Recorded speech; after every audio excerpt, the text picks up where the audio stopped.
What's up, Taiwan? I'm Yvonne Young with news from here in Taiwan and around the world. Burnt out and underpaid, Taiwan's emergency room doctors are leaving the field and fewer young doctors are stepping in to replace them. Now, some hospitals are having to turn patients away. John Van Trieste reports. Taiwan's emergency rooms are facing an emergency of their own. These have always been high-stakes, high-pressure places, but a growing number of doctors feel it's just too much and just not worth it. The Taiwan Society of Emergency Medicine expects more than 100 doctors will quit emergency rooms this year. And with fewer than 100 med school students even studying emergency medicine, that's a problem for the healthcare system. Taiwan society is rapidly aging, and many doctors are just reaching retirement. But burnout is a big part of the picture too.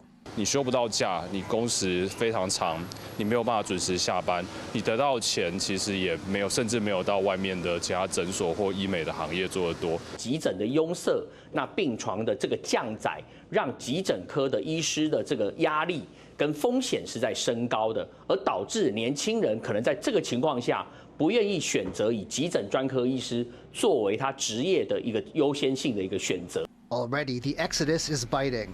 Jiayi Changgong Memorial Hospital in southern Taiwan can no longer treat strokes due to a shortage of neurologists. During nighttime hours, the hospital is also turning down transfers of patients over 85 or with conditions that don't obviously respond to treatment. The government has some ideas about how to encourage doctors to stay in the emergency room. More cooperation between hospitals is one, but perhaps the biggest one involves money, including for health insurance benefits like emergency consultation fees. 在健保的给付方面，我们都已经前一阵子在5月1号有投入40几亿，那将会在6月以后就会开始来发放。 Even if some of this money ends up in doctors' pockets, though, the grueling intensity of emergency medicine isn't going away.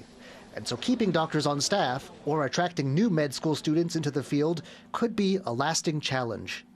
Patrick Chen and John Van Trieste for TaiwanPlus. The Taiwanese dollar is on the rise. Good news for shoppers, but a headache for local businesses. As the currency gains strength, some companies are feeling the squeeze. Aichi reports. Enticed by favorable exchange rates and falling prices, Taiwanese tourists are eyeing trips to Japan to hit these Tokyo shopping streets, where they're finding their money goes a little further than usual. 日币有考虑，最近要去日本玩，会选时机再进场。总比存在银行里面也不会变，利息也很少啊。那你干脆换，然后还可以就是出国。 But while the higher value of Taiwan's currency is a welcome bonus for holidaymakers, it's created some serious challenges for Taiwan's financial institutions and local industries. See, it's not just the yen that the Taiwanese dollar has appreciated against. In fact, it's a whole basket of currencies. And it's the rise against the US dollar especially that's causing headaches here in Taiwan. The life insurance industry invested heavily in the greenback in recent years, attracted by the higher interest rate, so higher returns of US assets. But insurers didn't do enough to protect themselves against sudden changes in the value of those assets, a process known as hedging. Authorities think this could lead to foreign exchange losses of up to 6.6 billion US dollars for local insurers. 所以1块钱的这样那个涨跌，就是差不多总体约略估计2000亿的影响数。 Taiwan's export-oriented economy is also feeling the impact of a stronger Taiwanese dollar. 这个28呢，我们这些是12年疫情过后所做的，都是全部被它吃回去了。我们都是那个利润都很低嘛，你稍微一影响到我们，就是没有办法。所以现在有很多这个中小型的，他们说的，我干脆就不做了。 As the Taiwanese dollar strengthens, local businesses earn less from customers buying their products in US dollars, while big companies can relatively easily absorb losses. Small enterprises, the kind that have long made up Taiwan's economy, see their profit margins eroded.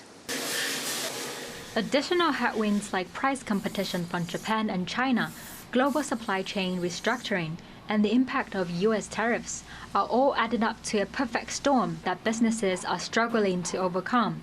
Analysts say the government needs to do more to support those businesses.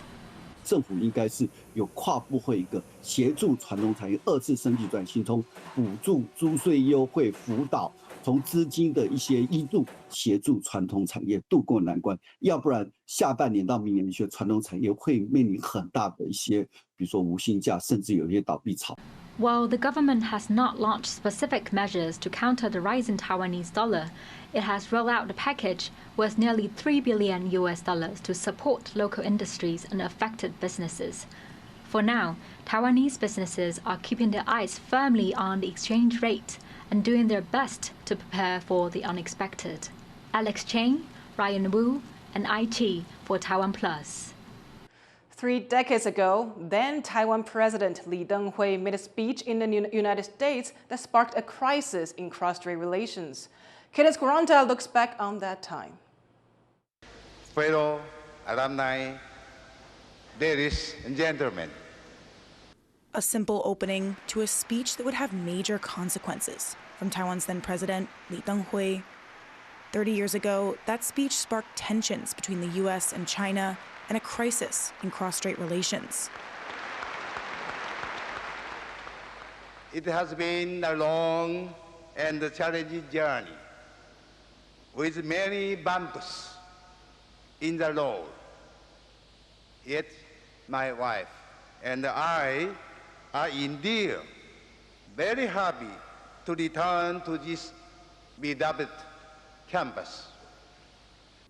In 1995, Lee was granted a visa for a supposedly private visit to Cornell University, his alma mater, becoming the first Taiwan president to ever visit the U.S. The trip broke long-standing diplomatic precedent, with no high-ranking Taiwan officials allowed into the U.S. for many years, after the U.S. had severed official diplomatic ties with Taiwan, switching recognition to China in 1979. Washington established its One China policy, recognizing the People's Republic of China as the sole legal Chinese government, and acknowledging the Chinese position that Taiwan is a part of China. Despite the visit being unofficial, in his speech, Lee said Taiwanese people were not happy with the country's international status, and also spoke about China, calling for a, quote, end to ideological confrontation. And China did not look kindly on the visit. 美国允许登辉访美，对中美关系所产生的潜在的影响应该是很严重的。那么这些不利的因素会影响今后双边关系的发展。 Following the visit, China recalled its ambassador to the U.S., launched missiles near Taiwan, amassed troops on its southeastern coast, and conducted large-scale military exercises, beginning what is known as the Third Taiwan Strait crisis. Amid the tensions, U.S. officials reaffirmed their commitment to the One China policy. We acknowledge the Chinese position that there is but one China and that Taiwan is part of China. We reaffirm that we have no intention of advocating or supporting a policy of two Chinas or one China, one Taiwan. But they also defended the decision to allow Lee's visit. One of the basic tenets of this country is that we allow people the opportunity to speak. And that's what we did in this instance. I hope they'll recognize the importance of how deeply we believe in that right and that we can go on from here. The Chinese always ask us to consider their views in terms of cultural differences. We would hope they would consider ours.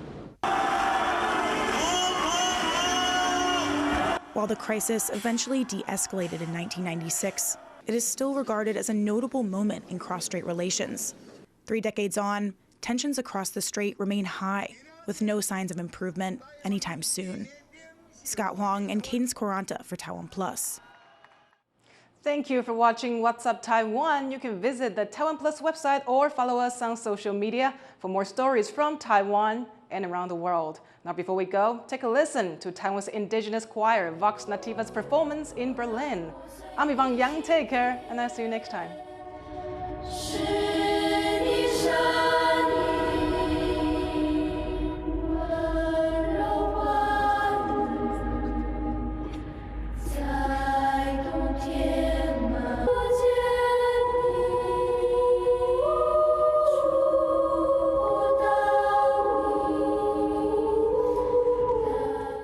For more stories from Taiwan and Expo 2025, download the TaiwanPlus app.